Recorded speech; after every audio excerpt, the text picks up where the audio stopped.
বন্ধুরা, আমার চ্যানেলে আবার সবাইকে স্বাগত জানাই। আজকে আমাদের দার্জিলিং ভ্রমণের দ্বিতীয় দিন।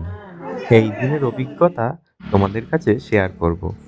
এখন আমাদের প্রথম গন্তব্য কেভেন্টার্স। তাই সকাল সকাল ঘুম থেকে উঠে ফ্রেশ হয়ে যাচ্ছি ম্যাল রোডের দিকে। চলে আসলাম কেভেন্টার্সের একদম সামনে। আর আমরা তো অনেক সকালে এসেছিলাম, তাও দেখো কত লাইন পড়ে গেছে। আমরা পৌঁছে গেছিলাম 8:30 নাগাদ। তাও দেখো কত ভিড়। আমরা এত ভিড় হবে আশা করিনি। তো কিছু করার নেই, এখন লাইনে দাঁড়াতেই হবে।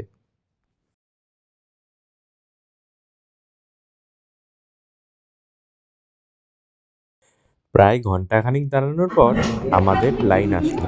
আমরা জায়গা নিয়েছিলাম ওপেন এরিয়াতে। আর যদি এরকম ভেতরে বসার হতো তাহলে অনেকক্ষণ আগেই জায়গা পেয়ে যেতাম। চলে আসলাম আমাদের নির্দিষ্ট টেবিলে। আর এখানে একটা নিয়ম আছে যে টেবিল শেয়ার করা যায় না, সুতরাং এত বড় টেবিল আমাদের জন্যই বরাদ্দ। এই জায়গাটি হয়তো অনেকেই চিনতে পারছো। এই জায়গাটিতে রণবীর কাপুরের বরফি সিনেমার শুটিং হয়েছিল। কেপসের মেনু কার্ডটি তোমাদের সামনে দিয়ে দিলাম। পজ করে তোমরা দেখে নিতে পারো কোন কোন আইটেমের কি কি দাম আছে। আমরা নিয়েছিলাম চিকেন হট প্ল্যাটার। এই যে চলে এসেছে আমাদের অর্ডারটি, আর তার সাথে আছে দার্জিলিং টি। খাওয়া কমপ্লিট করে আমরা বেরিয়ে পড়লাম আবার হোটেলের উদ্দেশ্যে। আর সামনেই দেখতে পাচ্ছ সেই দার্জিলিংয়ের বিখ্যাত ক্লক টাওয়ারটি। হোটেলে যাওয়ার পথে চলে আসলাম দার্জিলিং টয় ট্রেন স্টেশনে। আকাশ পরিষ্কার থাকলেই এখান থেকে স্পষ্ট দেখা যায় কাঞ্চনজঙ্ঘা। আমরা যখন সেখানে ছিলাম তখন আকাশটা খুব বেশি পরিষ্কার না থাকলেও হালকা কাঞ্চনজঙ্ঘা দেখা যাচ্ছিল। তোমরাও দেখো, কাঞ্চনজঙ্ঘার ছবিটা তোমরাও দেখতে পাবে। এরপর হোটেলে ফিরে গিয়ে আমাদের স্কুটিটা নিয়ে বেরিয়ে পড়লাম সাইট সিনের উদ্দেশ্যে। আজকের দিনটি 26শে জানুয়ারি, প্রজাতন্ত্র দিবস। আজ রেড লেটার ডে হওয়ার জন্যে জুটি বন্ধ ছিল, তাই চিড়িয়াখানায় না ঘুরে আমরা বেরিয়ে পড়লাম পিস পাকোড়া আর জাপানিজ টেম্পলের উদ্দেশ্যে।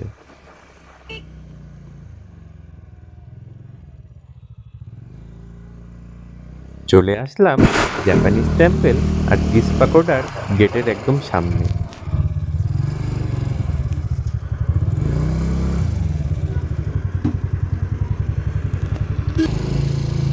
এখানকার রাস্তাটা খুবই নিচু, যারা আসবে একটু সাবধানে গাড়িটা চালাবে। তোমরা দেখেই বুঝতে পারছো রাস্তাটা কতটা নিচু।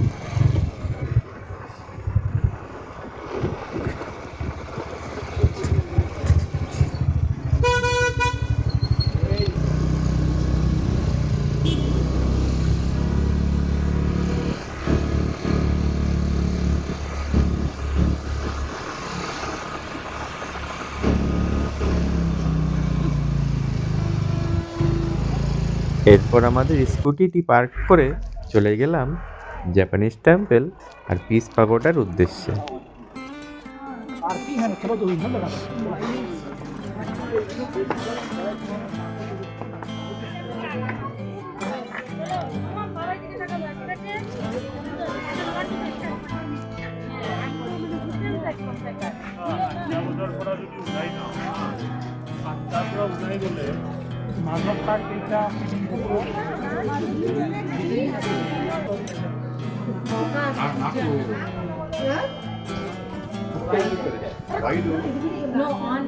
Náutico sobre el acero y miel. Te fuiste cerrando para mover. Siempre estoy por saber qué hacer. এই জায়গাটি খুবই সুন্দর, দার্জিলিংয়ের একটি অন্যতম স্থান। তোমরা দার্জিলিংয়ে আসলে এই জায়গাটি একদমই মিস করো না। 1972 সালের 3রা নভেম্বর এর ভিত্তিপ্রস্তর স্থাপন করা হয়, আর 1992 সালের 1লা নভেম্বর এটি উদ্বোধন করা হয়। এখানে বুদ্ধদেবের 4টি অবতারের মূর্তি রয়েছে।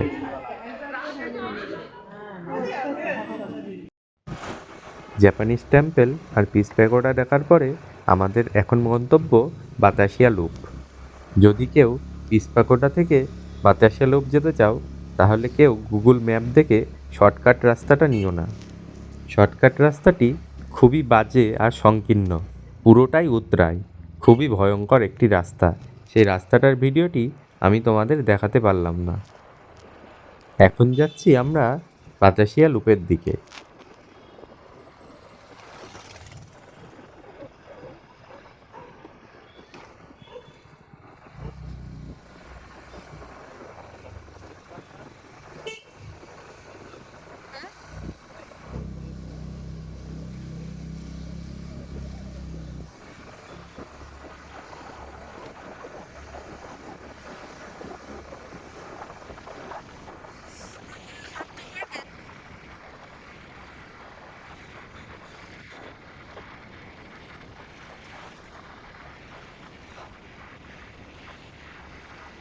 আর হ্যাঁ বন্ধুরা, একটা কথা বলে দিই, এই টয় ট্রেনের লাইনগুলি খুব সাবধানে ক্রস করবে, একদম স্লো করে, না হলে চাকা স্লিপ করার একটি সম্ভাবনা থাকে।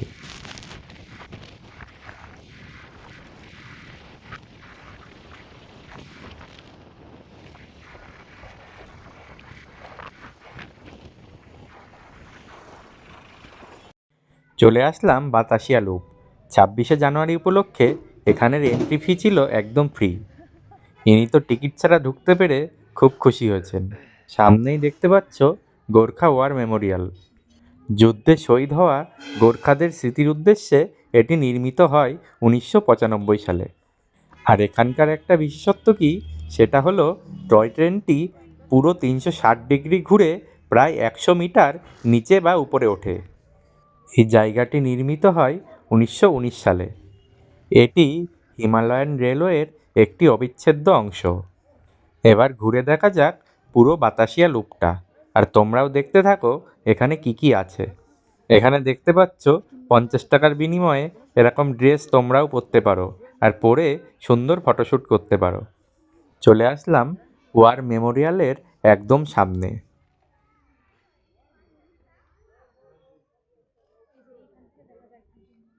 এখানে দেখতে পাচ্ছ সবাই সেই বিখ্যাত ড্রেস পরে কেমন ফটোশ্যুটে ব্যস্ত। আকাশ পরিষ্কার থাকলে এখান থেকে একদম স্পষ্ট কাঞ্চনজঙ্ঘা দেখতে পাওয়া যায়। আর শহীদ হওয়া গোর্খাদের নামগুলো এই ফলকে সুন্দরভাবে লেখা আছে। এরপর চলে আসলো সেই বহু প্রতীক্ষিত টয় ট্রেন।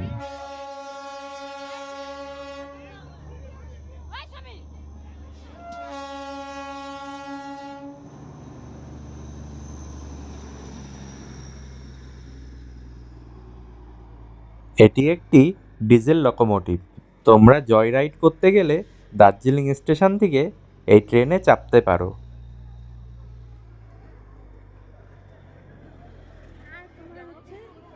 এরপর বাতাসিয়া লুপ ঘুরে চলে আসলাম হোটেলে। আর দেখো আমাদের স্কুটিটা এখানে পার্ক করা, একদম হোটেলের সামনে। আমরা 2 দিন এখানে স্কুটিটা রেখেছিলাম, তা আমাদের কোনো অসুবিধাই হয়নি। এরপর একটু রেস্ট নিয়ে সন্ধ্যা হতেই চলে আসলাম নিউ মহাকাল মার্কেটে। এখানে প্রচুর শপিংয়ের অপশান আছে, তোমরা এসে এখান থেকে শপিংটা সেরে নিতে পারো। এখানে সুন্দর একটি সরস্বতী ঠাকুরের মূর্তিও আছে। আমরাও এখান থেকে শপিং সেরে নিয়েছিলাম।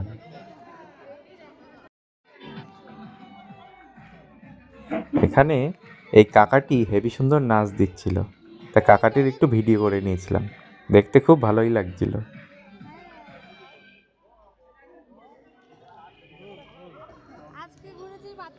এরপরে চলে আসলাম খাওয়ার স্টলের দিকে। এই শেফালি বলে পিঠের মতো দেখতে এই জিনিসটি নিয়ে নিলাম। দাম ছিল 50 টাকা, খেতেও অপূর্ব। এটা শেষ করে নিয়ে নিলাম টাইফু, এটাও 50 টাকা দাম ছিল। এটি মোমোর বিগ ভার্সান। এরপরে চলে আসলাম আরেকটা স্টলের দিকে, আর এখান থেকে নিয়ে নিলাম ড্রাই চিলি চিকেন। এটারও টেস্ট ছিল খুবই ভালো। এর দিনটি এখানেই শেষ হলো, দেখা হবে নেক্সট ভিডিওতে।